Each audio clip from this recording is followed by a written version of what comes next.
This day in sports history. This episode is brought to you by Sterling Soap Company. How often do you think about your soap? Well, if you answered, not much, maybe you should. You see, a lot of what passes for soap in stores is technically not soap, according to the FDA's definition. It's full of lab-created chemicals and detergents because, well, it's cheaper to make. Now, what if you could buy natural soap made from natural ingredients like tallow, palm oil, coconut oil, and scented with essential oils, and for just a little more than you'd pay for grocery store soap? Sterling Soap is 100% natural, and with a wide variety of bath soaps, shave soaps, beard balm, lotions, and cologne, there's a product and a scent for just about everybody. Check them out for yourself at sterlingsoap.com. That's STIRLING soap.com. It's December 20th, and on this day in 2005, Kobe Bryant outscored the entire Dallas Mavericks team through 3 quarters, and then he took the rest of the night off. Now, Kobe had some memorable games in his career. The 81 he scored against Toronto in January 2006. The 60 he dropped in his last NBA game in April 2016. But one could make the argument that this game at the Staples Center was Kobe at his best. First, this Dallas Mavericks team was good. Dirk Nowitzki, Josh Howard, Jason Terry, Devin Harris. It was a team that would go on to win 60 games that year and compete in the NBA Finals. So it wasn't like Kobe was picking on the skinny kid on the playground. Now Kobe, deep three, got it! The shooter out and you get the long rebound yourself. Kobe, early entry, off the window, got it again. You know things are going well. Off the window twice. Second, Kobe didn't use the three-pointer to really rack up all his points. He only hit 4 of them on the night. Instead, Kobe was simply unguardable, and he found a multitude of ways to score. Top of the key, wing jumpers, baseline, down the lane, fast break, splitting defenders, fallaways, a few threes, drawing contact for and ones. But even though Kobe was having a great night, the idea that this was a special, one-of-a-kind night wasn't evident with 3:32 to play in the third. Kobe had 48 at that point as he stepped to the free throw line. The Mavericks had 57. Kobe's career high prior to this game was 56, and he equaled that at the stripe a few minutes later. And then he bested it with an and one with 26 seconds to play in the quarter.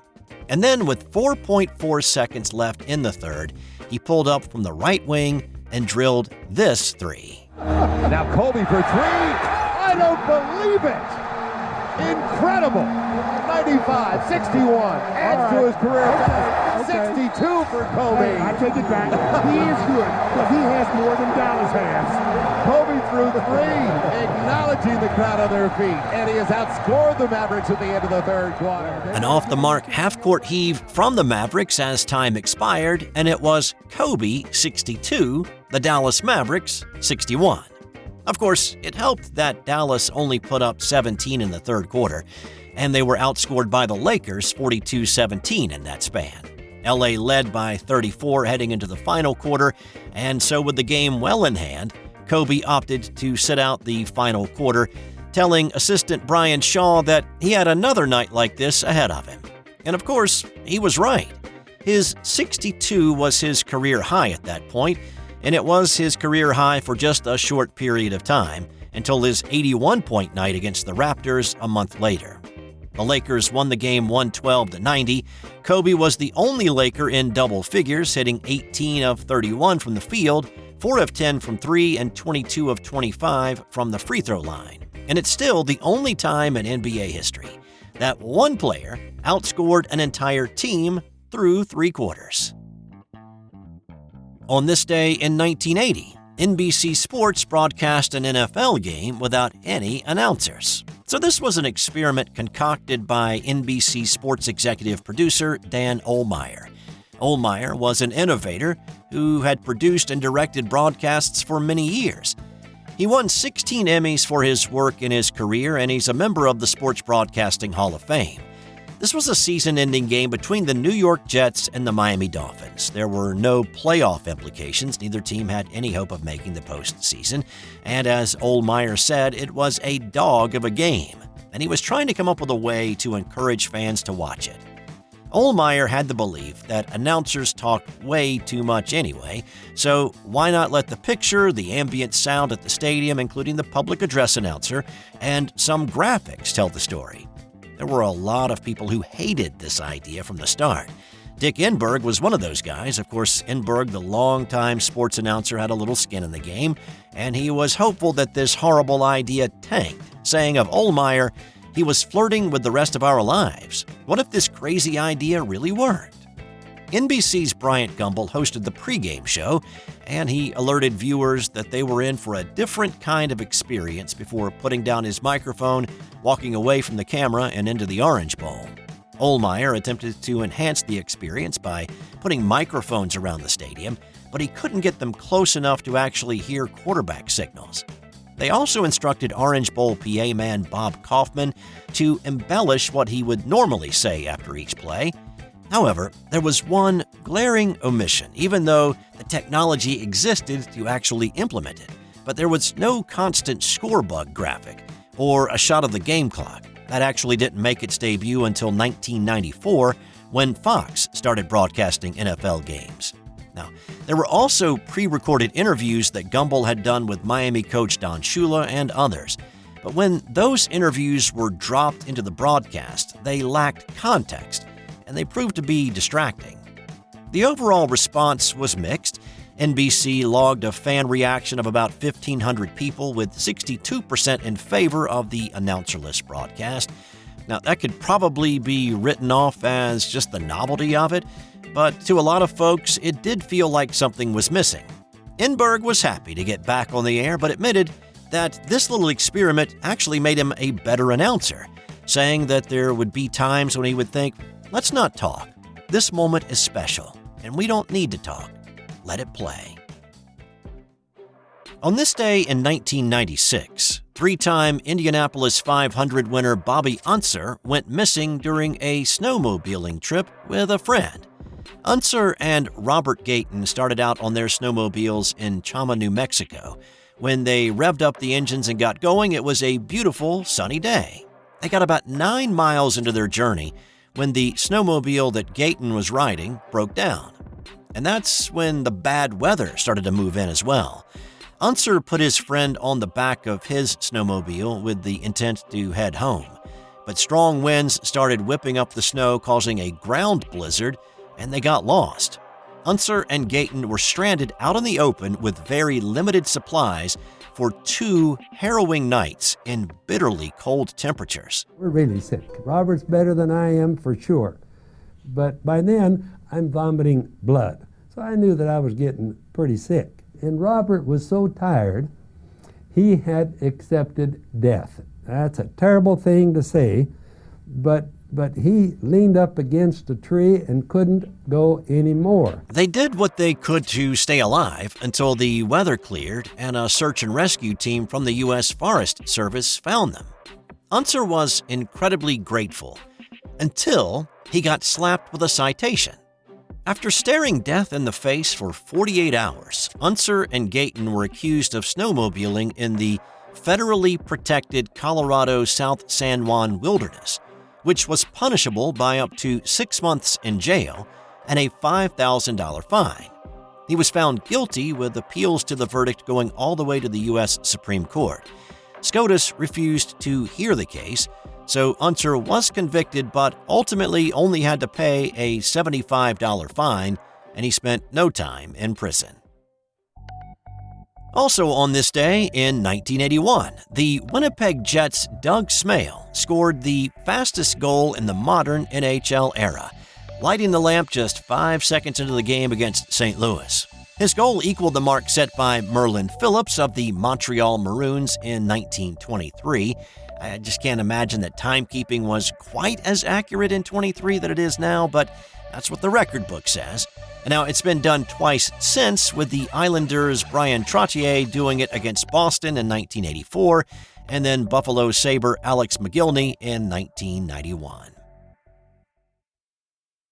Are you a hockey fan? Then you'll love Eric Zweig's new book, Hockey Hall of Fame True Stories 2. It's a treasure trove of untold tales, bizarre incidents, and captivating trivia that will leave even the most devoted puckhead astounded. The intense rivalries, epic showdowns, and historic clashes that shaped the NHL's early years, it's all in there. Zweig uncovers the true stories that helped shape the sport, ensuring that you will never look at hockey the same way again. Check out Hockey Hall of Fame True Stories 2 on Amazon or wherever fine books are sold. On this day in 2003, it was one of the cringiest and embarrassing moments for one of the all-time great sports heroes. The New England Patriots and New York Jets were playing a Saturday night game. The Jets quarterback at the time was Chad Pennington, and early on in his career, there were some folks comparing Pennington to Joe Namath. Well, Broadway Joe happened to be at the game that evening as part of a celebration and reunion with former Jets players, and he'd been drinking a good bit. ESPN's sideline reporter for the game was Suzy Kolber, and she pulled Joe in for a live interview during the game. She asked first about the comparisons between him and Pennington, and as soon as he started to speak, it was pretty obvious that Joe had been overserved, slurring his words in what turned out to be an incoherent answer. Kolber then asked a follow-up, which Joe simply ignored, and instead said this. I want to kiss you. I couldn't care less about the team struggling. What we know is we can improve. Chad Pennington, our quarterback, missed the first part of the season, and we struggled. We're looking to next season. We're looking to make a noise now, and I want to kiss you. Thanks, Joe. I'll take that as a huge compliment. You know Joe Namath, part of the 4 decades. ESPN issued a statement later saying that if we had known definitively that he was in that kind of state, we wouldn't have conducted the interview in the first place. Namath issued his own apology, saying, "I wasn't trying to be rude and crude. I feel awful about what happened for my family and the Jets. I've been in better Christmas spirits, no pun intended." Kolber was a real pro. She handled it so well. I appreciate Suzy's professionalism. I could have really gotten out of whack. Kolber released a statement the following day that read, "Joe apologized. I accept. It's over." And in 1985, legendary and controversial broadcaster Howard Cosell ended his 20-year career with ABC after the publication of his memoir, I Never Played the Game, angered many of his colleagues and network executives.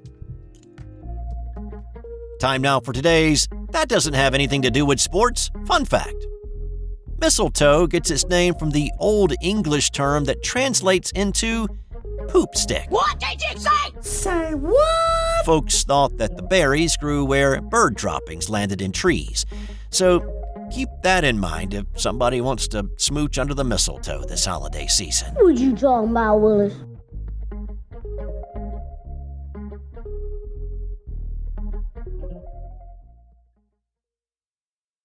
Hey, this is Steve White, the host of This Day in Sports History. Thanks for listening to this episode. One quick thing, I'm up for an award. I made the short list for the best sports talk podcast in 2024, and there are some heavy hitters in this category, such as the Kelsey brothers, Scott Van Pelt, and Bill Roden. Now, there's not much hope for me winning this category against those guys, but if you're a fan of the show, then you may know that one of my favorite sports movies is Will Ferrell's Semi-Pro, and one of the things in that movie is his effort to get his team to finish in 4th place. So I've kind of poached that idea and would love for you to help me finish in 4th place.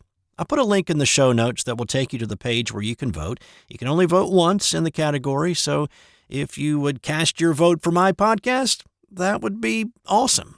Appreciate it. Have a great day. I'll be back tomorrow. This has been an original Thrive Suite production.